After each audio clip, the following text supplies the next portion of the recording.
प्रशांत कोरटकरच्या अंतरिम जामिनाविरोधात थोड्याच वेळात हायकोर्टात सुनावणी। फरार प्रशांत कोरटकर सुनावणीला हजर राहण्याची शक्यता।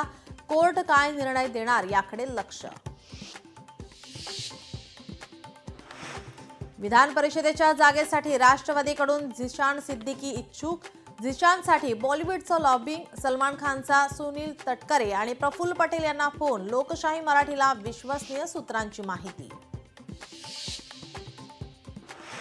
संतोष देशमुख हत्या प्रकरणातील मुख्य आरोपी कृष्णा आंधळे अद्यापही फरार। तर शिरूरचा सतीश भोसले उर्फ खोक्याभाईची गाडी पोलिसांकडून जप्त। खोक्याभाईचा शोध सुरू। बीडमध्ये आणखी एका आमदाराच्या निकटवर्तीयाचा प्रताप। राष्ट्रवादीचे आमदार प्रकाश सोळंकेंचा निकटवर्तीय सुशील सोळंकेकडून दुकानदाराला मारहाण। अर्थसंकल्पानंतर आज अधिवेशनात गदारोळ होण्याची शक्यता। लाडकी बहिणीवरून विरोधक आक्रमक होण्याची शक्यता। बनावट पनीर संदर्भातही मांडली जाणार महत्त्वाची लक्षवेधी।